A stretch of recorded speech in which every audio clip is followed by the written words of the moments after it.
नमस्कार। आत्मज्ञान के जिज्ञासु सर्व भाई बहनों का इस आत्मविचार चैनल पर स्वागत है। मनुष्य हमेशा सुख में रहना चाहता है। उसको सुख की भी इच्छा होती है, उसको आनंद की भी इच्छा होती है। सुख की इच्छा और आनंद की इच्छा होती है, इसका मतलब ये हुआ कि ये दोनों चीज़ सृष्टि में कहीं ना कहीं उपलब्ध है। क्योंकि जो चीज़ की इच्छा नहीं होती, वो जो चीज़ कहीं भी उपलब्ध नहीं होती, कभी भी उपलब्ध नहीं होती, मतलब कोई भी काल पर भी अवेलेबल नहीं है, कोई प्लेस पर भी अवेलेबल नहीं है, उसकी इच्छा भी नहीं होती। मगर जिसकी इच्छा होती है वो तो कभी न कभी कहीं न कहीं उपलब्ध होती ही है। जैसे कि हमारे मन में कभी आकाश के फूलों की सुगंध लेने का कभी भी इच्छा नहीं होती, क्योंकि हमारी मन और हमारी बुद्धि दोनों जानते हैं कि आकाश में फूल होते ही नहीं हैं। तो इन शॉर्ट कि इच्छा उसी चीज़ की होती है जो कहीं न कहीं कभी न कभी मिल सकती है। तो अब हमारे शास्त्रों में बार बार बोला गया है, सुख शब्द का प्रयोग किया गया है, कभी कभी आनंद शब्द का भी प्रयोग किया गया है। वैसे सुख और आनंद में अगर अबूझ लोगों को ज़्यादा डिफरेंस नहीं दिखेगा, मगर वो फर्क क्या है वो हम आज देखेंगे। सुख शरीर और मन की अनुकूलता हो, उसे सुख कहते हैं। जैसे कि धन संपत्ति हो, रहने के लिए घर हो, कार हो, कुटुंबीजन सुखी रहते हो, हमारा तन मन भी सुखी रहते हो, मतलब कि स्वस्थ रहता हो, तो उसे हम सुख कहते हैं। मगर एक बात है कि हर चीज़ का सुख अपने पास उपलब्ध हो तो भी आनंदी हम है कि नहीं, वो बात अलग है। क्यों? क्योंकि सुख बाहर की भौतिक चीज़ों पर निर्भर करता है, जबकि आनंद खुद में से आता है। इसीलिए परमात्मा भी हमारे हृदय में है, आनंद भी अंदर से ही आता है। इसीलिए बृहदारण्यक उपनिषद में ब्रह्म की, मतलब कि परमात्मा की जो व्याख्या की गई है, उसमें कहा है आनंदो ब्रह्म, ब्रह्म आनंद स्वरूप है।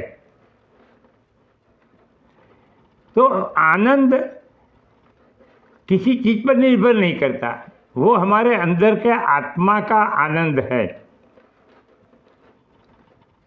हमारे पास जीवन के सुख सगवड़ की हर एक चीज़ है, मगर फिर भी हम चिंता में रहते हैं, परेशानी में रहते। वो चिंता है, वो परेशानियां हमारे जो जीवन का स्वाभाविक आनंद है उसे प्रकट नहीं होने देता है। सुख में रहना और आनंद में रहना, ये दोनों के बीच में आसमान जमीन का फेर है। सुख बाहर की पदार्थों पर निर्भर करता है, बढ़ता है घटता है। जैसे कि वस्तुएं बढ़ती है तो बढ़ता है, घटती है तो घटता है। और तीसरा कि वो वस्तुएं अनिश्चित, अस्थिर और क्षणभंगुर है, इसलिए सुख भी स्थिर और अनिश्चित ही होता है। जबकि आत्मा एक ही है, अविकारी है, एक रूप रहता है। इसलिए जो आनंद मिलता है आत्मा में से, वो आनंद भी हमेशा एक रूप रहता है। हमें सुख के बजाय आनंद की आशा करनी चाहिए। क्योंकि आनंद की आशा क्यों करनी चाहिए?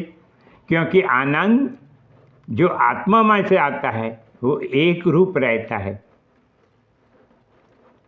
जस्ट इमेजिन, 5 स्टार होटल में खाना खाने वाला एक अमीर आदमी को जो और जैसा आनंद मिलता है, वैसा ही आनंद एक गरीब भूखे इंसान को बासी रोटली खाने से मिलता है। आनंद दोनों का एक है, कोई फर्क नहीं है। सुख बढ़ता घटता है। कार ज़्यादा कंफर्टेबल हो और बहुत महंगी कार हो तो ज़्यादा कंफर्टेबल होती है, सस्ती गाड़ी हो, कार हो तो थोड़ी ओछी कंफर्टेबल होती है। तो सुख में थोड़ा बहुत तफावत हो सकता है, मगर आनंद में फ़र्क नहीं पड़ता है।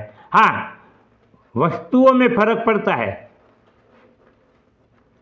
जैसे कि 5 स्टार होटल में खाना जो आता है वो स्वादिष्ट होता है, सुगंधीदार होता है, और बासी रोटली स्वादिष्ट न भी हो, सुगंधीदार न भी हो, मगर जो उससे जो भूख समने की तृप्ति होती है और इससे जो आनंद मिलता है, वो 5 स्टार में वो अमीर आदमी को और गरीब आदमी को आनंद एक समान रहता है। सुख क्षण क्षण पे बदलता रहता है, जबकि आनंद बदलता नहीं है। कभी कभी हम नहीं बोलते कि उसका स्वभाव आनंद ही है, उसके चेहरे पर ही आनंद दिखता है, और वो ऐसा आनंद होता है कि कभी कैसी भी परिस्थिति हो, अप्रिय घटना घटी हो, बहुत अनकंफर्टेबल स्थिति में रहने का आ जाए, तो भी उसके चेहरे के आनंद में कमी नहीं दिखती है। जबकि सुख में कमी आ जाती है तो हमारी नज़रें और हमारा चेहरा बता देता है कि सुख नहीं है, मगर आनंद में कमी नहीं आती है, क्योंकि वो आत्मा में से आता है। आत्मा वो परमात्मा ही है। तो भगवान की भक्ति करने से हमें भगवान की भक्ति करने से या गुरु के पास रहने से, संग करने से, या शास्त्रों का अध्ययन करने से हमें सद्बुद्धि मिलती है। और सद्बुद्धि आत्मज्ञान की प्राप्ति के लिए में बहुत सहायक है। आत्मज्ञान की प्राप्ति होने से आपको जो आनंद मिलता है वो निश्चित रहता है, कभी भी उसका अभाव नहीं होता है, उसमें न कमी आती है न वो बढ़ता भी है। मतलब कि वो आनंद अंतिम आनंद है, उसमें बढ़ने की भी कोई गुंजाइश नहीं है, घटने की भी कोई गुंजाइश नहीं है। तो यही है सुख और आनंद में फर्क, कि सुख बाहर की चीज़ों पर निर्भर करता है, बढ़ता है, घटता है, रहता है और अनिश्चित और अस्थिर है। जबकि आनंद आत्मा में से मिलता है, कभी बढ़ता नहीं, कभी घटता नहीं, निश्चित है, पूर्ण है। तो हम आत्मा सुख की बजाय हमें आनंद की प्रार्थना करनी चाहिए। सुख जो है वो पदार्थों पर निर्भर है, और पदार्थ हमें हमारे भाग्य के अनुसार ही मिलते हैं, उसमें ज़्यादा उससे ज़्यादा भी नहीं मिलते, कभी कम भी नहीं मिलते। मतलब कि हम भाग्य के गुलाम होके सुखी या दुखी हो सकते हैं, मगर आनंद के लिए भाग्य का गुलाम हम नहीं बनेंगे। भाग्य का चाहे कैसा भी होगा, हम आनंद में ही रहेंगे। और आनंद में रहने के लिए आत्मज्ञान की प्राप्ति करना आवश्यक है। हाँ, कुछ लोग जन्म से ही आनंदी होते हैं, सरल हृदय के होते हैं, सरल स्वभाव के होते हैं, वो आनंदी होते हैं। तो वो पूर्व जन्म के कर्मों का उदय है उनमें, इसीलिए वो आनंद में ही रहते। नहीं तो हमें आनंद में रहने के लिए भगवान की भक्ति करनी चाहिए, या शास्त्रों का अध्ययन करना चाहिए, या सज्जनों का संग में रहने का सीखना चाहिए। जैसे जैसे हमारा स्वभाव आनंदमय होता जाएगा, वैसे वैसे हम ज़्यादा और ज़्यादा आनंदी दिखेंगे और आनंद में ही रहेंगे, और ये देह छोड़ते वक्त भी हम आनंद में ही होंगे। सुख उस वक्त हो या ना हो, हमारी मृत्यु के क्षण पे, मगर आनंद तो रहेगा ही। तो मेरे भाइयों बहनों, आत्मविचार ये चैनल पर हम अध्यात्म की बात करते रहेंगे। मैं भगवद गीता कहने वाला हूँ, भागवत भी कहूँगा, उपनिषदों के बारे में भी कहूँगा। अगर मेरी बातों में आपको कुछ सच्चाई लगे, प्रामाणिकता दिखे, मैं कोई किताबों में से पढ़कर नहीं बोलता हूँ, तो आप इस चैनल को सब्सक्राइब करके सुनें। और आपके जैसे जिज्ञासु हो, जो आध्यात्म ज्ञान के जिज्ञासु हैं, आध्यात्मिक शास्त्रों के जिज्ञासु हैं, उन लोगों को भी इस चैनल के बारे में कहिए कि वो सब्सक्राइब करें और सुने। आपके सब्सक्राइब करने से फ़ायदा उतना ही होगा, आपको नुकसान नहीं होगा। मुझे फ़ायदा ये होगा कि मेरा उत्साह बढ़ेगा और मैं आलसी नहीं हो जाऊंगा। क्योंकि जो उत्साह नहीं रहता है, तो आज वीडियो बनाया, फिर 4-5 दिन के बाद बनाया, फिर 10 दिन के बाद बनाया, ऐसा हो जाता है।